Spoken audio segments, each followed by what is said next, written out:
Batmobile's engine purred beneath me as I guided it through Robinson Park's service entrance, the vehicle's adaptive camouflage shifting its matte black surface to blend with the shadows. My hands gripped the steering wheel with practiced confidence, muscle memory from Bruce's simulations kicking in as I navigated the narrow maintenance road. "You're 200 meters from the pavilion," Bruce's voice crackled through my earpiece. "Thermal scans show approximately 300 civilians gathering for the event. Shrek's security team is positioned at all major entrances." I eased the Batmobile into a concealed position behind the park's old maintenance building, hidden from view by a cluster of snow-laden evergreens. Through the windshield, I could see the pavilion bathed in television lights, camera crews setting up their equipment with professional efficiency. Everything looked normal. Too normal. "I'm in position," I said quietly, my breath fogging slightly in the vehicle's cabin despite the heating system. "What's Dick and Selina's status?" "Approaching the power plant now. Gordon's teams are spread across the junction points. First skirmish at Junction 7 ended with 2 of Penguin's men in custody. No officer casualties." Small victories, I'd take them. I scanned the crowd through the Batmobile's enhanced optics, the display highlighting faces and cross-referencing them against known criminal databases.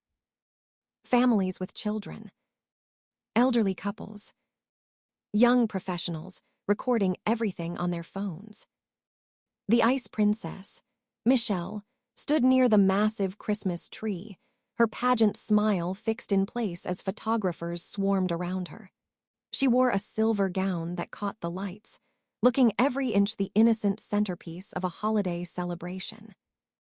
Max Schreck emerged from a black limousine, flanked by private security in expensive suits. Even from this distance, I could see the tension in his movements, the way his eyes swept the crowd with predatory awareness. He knew something was coming. The question was whether he was orchestrating it or anticipating it. "Shrek's on site," I reported. "6 bodyguards all armed, he's heading for the stage." "Copy that. Joker's transport passed the park's north entrance 90 seconds ago. He should be at the courthouse in 10 minutes. Except the Joker never did what he should do. I popped the Batmobile's door and slipped out into the December cold, my red armor's thermal layer adjusting automatically. The crowd noise drifted through the trees, laughter, conversation, the tinny sound of Christmas music from the pavilion's speakers. I moved through the shadows like Bruce had taught me, every step calculated, using the terrain's natural cover. My earpiece crackled. "Renee, I'm picking up unusual radio traffic," Alfred's cultured voice cut in.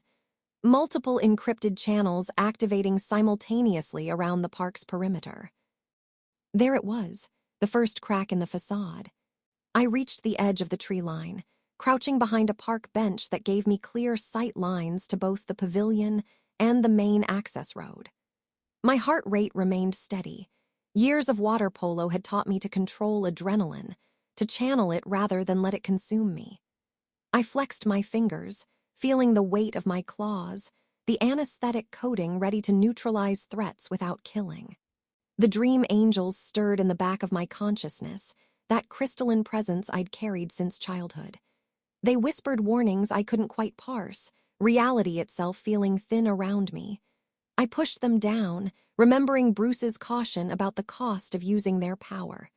Not yet. Not unless I had no other choice. "Commissioner Gordon reports Junction 12 under attack," Bruce said.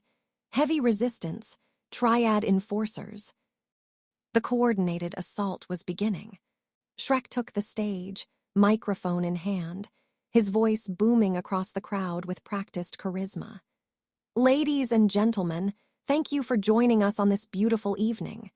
Tonight, we celebrate not just the holiday season, but Gotham's bright future. A future powered by innovation, by progress, by the completion of our new energy facility." The crowd applauded. They had no idea they were standing at ground zero. I spotted movement near the park's eastern gate, figures in mismatched clothing, moving with the distinctive swagger of street enforcers. Penguins Coalition. 3 of them, maybe 4, spreading out through the crowd with deliberate casualness. My jaw tightened. Bruce, we've got Penguins people entering from the east, blending with civilians. Facial recognition confirms 2 Maroni crew, 1 Bratva lieutenant. They're positioning themselves around the pavilion. A trap within a trap. Shrek on stage with his demonstration, Penguin's forces embedded in the crowd, and somewhere out there, the Joker's transport taking a very convenient route past this exact location. My instincts screamed at me. Water polo had taught me to read plays before they developed, to anticipate where the ball would go before it was thrown. This was the same principle, scaled up to life and death. Penguin and Joker were about to restart their war, right here, with 300 innocent people in the crossfire. The Ice Princess joined Shrek on stage, her smile never wavering as he introduced her to thunderous applause. She was the bait, the shiny distraction while pieces moved into position. "Dick, Selina," I said into my comm, "how close are you to the capacitor controls?"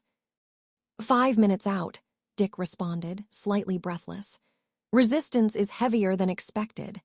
Everything was converging.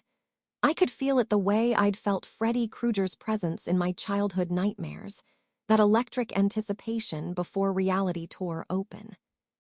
A black van rolled slowly past the pavilion, its windows tinted dark. No visible markings, but the way it moved, predatory, prowling, set every nerve ending on alert. "Bruce, you seeing this van? Running the plates now, registered to a shell corporation. Renee, that van's suspension is reinforced. It's carrying something heavy." I shifted my position, hand moving to my grappling gun. The van stopped near the pavilion's service entrance. The side door slid open. And then I saw the purple suit. The Joker stepped out into the television lights, his chemical-bleached face split by that permanent grin, and I knew with absolute certainty that the storm had arrived.